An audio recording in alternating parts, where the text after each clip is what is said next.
అందరికీ నమస్కారం. వైసీపీ హయాంలో జరిగినటువంటి లిక్కర్ స్కామ్కు సంబంధించినటువంటి కేసులో మాజీ మంత్రి కారుమూరి నాగేశ్వరరావుకి అయితే సుప్రీంకోర్టులో చుక్కెదురైంది. వాస్తవానికి హైకోర్టులో ఊరట దక్కలేదని చెప్పి ముందస్తు బెయిల్ కోసం రక్షణ కల్పించాలని చెప్పి సుప్రీంకోర్టుకి వెళ్తే నిన్న సుప్రీంకోర్టు ఖరాఖండిగా వాళ్ళ కుటుంబం మొత్తం 350 కోట్ల రూపాయలు ప్రజాధనాన్ని దారి మళ్లించారు.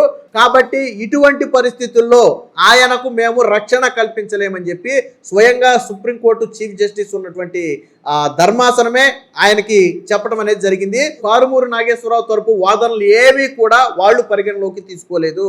విశ్వ ప్రయత్నం చేశారు. కారుమూరి నాగేశ్వరరావు తరపున లాయర్ విశ్వ ప్రయత్నం చేశాడు.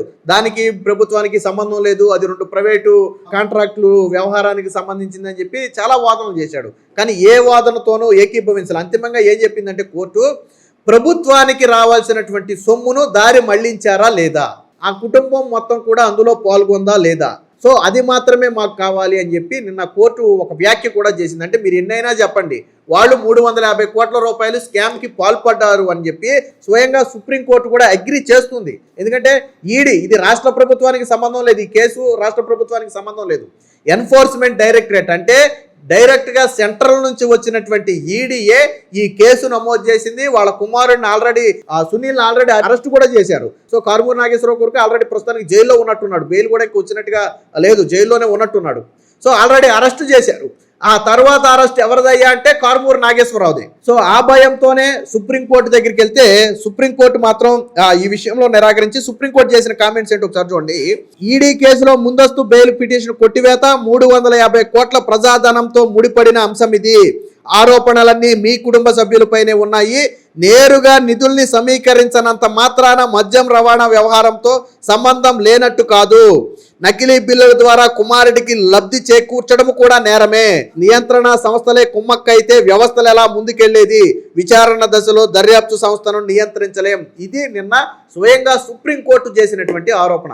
వాళ్ళు ఏమంటారంటే, నేరుగా డైరెక్ట్గా వీళ్ళు స్కామ్ చేయలేదు కదా, వీళ్ళు ఒక సబ్ కాంట్రాక్ట్ తీసుకున్నారు, ఆ సబ్ కాంట్రాక్ట్కి వచ్చిన డబ్బులే కదా వీళ్ళు తీసుకున్నారు అనేది వాళ్ళ వాదన. కానీ సబ్ కాంట్రాక్టు అధిక ధరకు ఎలా కట్టబెట్టారు? కేసు మద్యానికి ఆ రవాణాకు 13 రూపాయలు గతంలో వ్యయం ఉంటే దాన్ని 35-36 రూపాయలకి ఎలా మార్చారు? మొత్తంగా 1000 కోట్లకు పైగానే స్కామ్ జరిగి ఉండొచ్చు. సో ఇందులో ఏళ్ళదే 350 కోట్ల రూపాయలు ఈయన హయాంలో మంత్రి కారుమూరి నాగేశ్వరరావు తీసుకున్నటువంటి సబ్ కాంట్రాక్ట్ ద్వారా జరిగింది అనేది వాదన. వాస్తవానికి ఇది లాజిస్టిక్ కంపెనీ అనేది ఒక సిగ్మా లాజిస్టిక్ కంపెనీ అని మొదట కాంట్రాక్ట్ తీసుకుంది స్టేట్ మొత్తాన్ని కూడా. ఆ తర్వాత సిగ్మా లాజిస్టిక్ నుంచి ఏం చేశారు, సబ్ కాంట్రాక్టులుగా కొంతమంది పంచుకున్నారు, కొంతమంది వైసీపీ నేతలు పంచుకున్నారు. అందులో ఒక ప్రాంతానికి కారుమూరి నాగేశ్వరరావు తీసుకున్నాడు సబ్ కాంట్రాక్టు. ఆ తర్వాతే ఈ స్కామ్ మొత్తం కూడా జరిగింది. సో దీంట్లో ఆల్రెడీ హైకోర్టు కూడా బెయిల్ ఇవ్వడానికి నిరాకరించింది, ముందస్తు బెయిల్ ఇవ్వడానికి నిరాకరించింది. ఎందుకంటే తీవ్రమైన ఆరోపణలు ఉన్నాయి, బలమైన సాక్ష్యాధారాలు ఉన్నాయి, మనీ ట్రయల్ను కూడా ఆ ఎన్ఫోర్స్మెంట్ డైరెక్టరేట్ అధికారులు ఎక్స్పోజ్ చేసే ప్రయత్నం చేశారు. కాబట్టి వీళ్లకు ముందస్తు బెయిల్ ఇవ్వడం కుదరదంటే వీళ్ళు సుప్రీంకోర్టుకి వెళ్ళారు. సుప్రీంకోర్టు కూడా ఏం చెప్పింది, చాలా స్పష్టంగా బెయిల్ ఇవ్వటం కుదరదు అని చెప్పి చాలా స్పష్టంగా చెప్పింది. ఇంకా ఏం చెప్పిందో చూడండి ఒకసారి. ఇది చిన్న కుంభకోణం కాదు, 350 కోట్ల ప్రజాధనానికి సంబంధించినటువంటి వ్యవహారం. ఆరోపణలు ఎదుర్కొంటున్న వ్యక్తి కుమారుడు, కోడలు, భార్య ఈ వ్యవహారంలో లాభపడ్డారనే అభియోగాలున్నాయి. నిధుల సమీకరణలో స్వయంగా పాల్గొనలేదంటే మొత్తం వ్యవహారంతో సంబంధం లేదని అర్థం కాదు.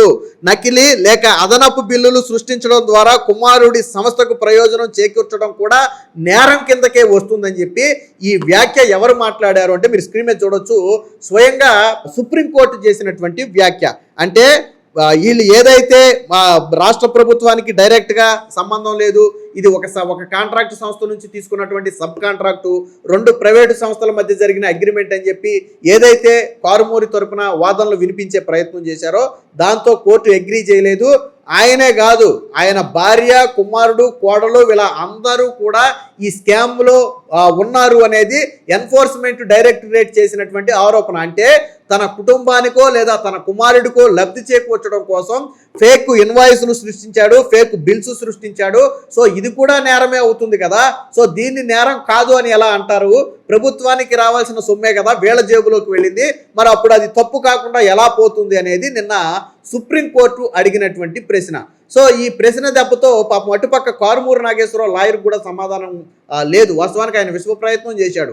ప్రభుత్వానికి సంబంధం లేదు, 2 ప్రైవేటు సంస్థల మధ్య జరిగిన అగ్రిమెంట్ ఇది అని చెప్పి కేవలం దీన్ని ప్రభుత్వానితో సంబంధం లేదు అనే కోణంలో చూపించాలనే ప్రయత్నం చేశారు. కానీ కోర్టు మాత్రం అగ్రీ చేయలే. అసలు సబ్ కాంట్రాక్ట్ ఎవరో తీసుకున్నారనేది పక్కన పెడితే అసలు వ్యవహారం అంతా ప్రభుత్వానిదే కదా, దాని డబ్బులు రాష్ట్ర ఖజానాకే కదా చేరాలి. సో మీరు దొంగ ఇన్వాయిస్లు, ఫేక్ బిల్లులు సృష్టించడం కూడా తప్పే కదా. సో దాన్ని నేరం కాదని ఎలా చూస్తారు? పైగా కారుమూరి నాగేశ్వరరావు ఒక్కడి మీద ఆరోపణలు ఉంటే వేరు, ఆయన కొడుకు మీద ఉన్నాయి, కోడల మీద ఉన్నాయి, భార్య మీద ఉన్నాయి. అంటే ఎంటైర్ ఫ్యామిలీ మొత్తం కూడా ఈ స్కామ్లో ఇన్వాల్వ్ అయిందనేది ఎన్ఫోర్స్మెంట్ డైరెక్టరేట్ చెబుతున్నమాట. సో ఇలాంటి పరిస్థితుల్లో మేము ఎలా బెయిల్ ఇస్తాము? కాబట్టి ఎట్టి పరిస్థితుల్లో ముందస్తు బెయిల్ ఇవ్వలేము, విచారణ సంస్థను మేము అడ్డుకోలేము, అంటే తాత్కాలిక ఉపశమనం కల్పిస్తూ వాళ్ళ జోలికి వెళ్ళొద్దు అని మేము చెప్పలేము.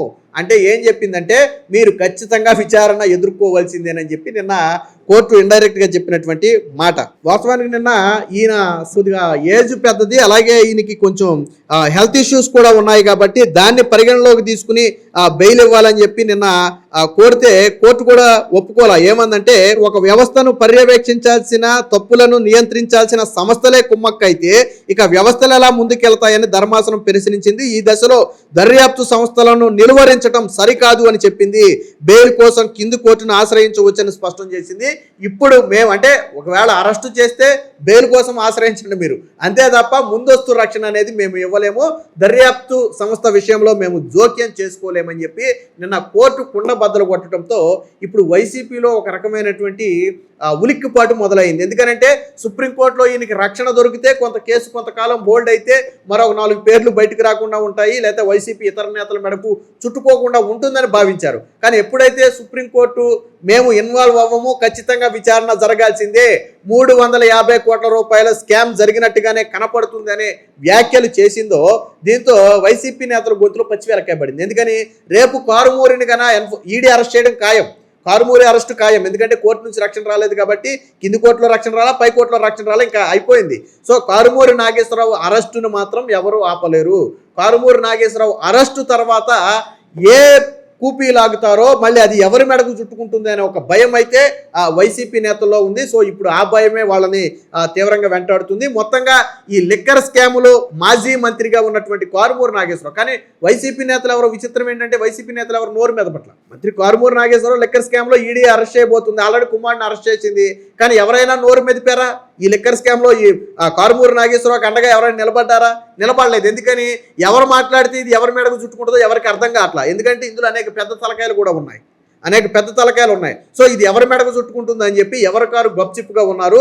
ఇప్పుడు ఎప్పుడైతే కారుమూరి నాగేశ్వరరావు అరెస్టు ఇక ఖాయమని ఇప్పుడు భావించారో వాళ్ళలో భయం మొదలైంది. సో ఇది మళ్ళీ ఎవరి మేడకు చుట్టుకుంటుంది, ఈడీ ఎవరి మీద వేట ప్రారంభిస్తుంది, మనం ఏమైనా దొరుకుతామనే ఒక భయం అయితే వైసీపీ నేతల్లో ఉన్నట్టుగా తెలుస్తుంది. మొత్తంగా లిక్కర్ స్కాములో రక్షణ పొందాలని ప్రయత్నం చేసినటువంటి కారుమూరి ప్రయత్నాలన్నీ కూడా విఫలమయ్యాయి. సో కోర్టు చేసినటువంటి వ్యాఖ్యలను మీరు ఎలా చూస్తున్నారు, అలాగే వీడియో ఎలా ఉందనేది కామెంట్ రూపంలో తెలియజేయండి.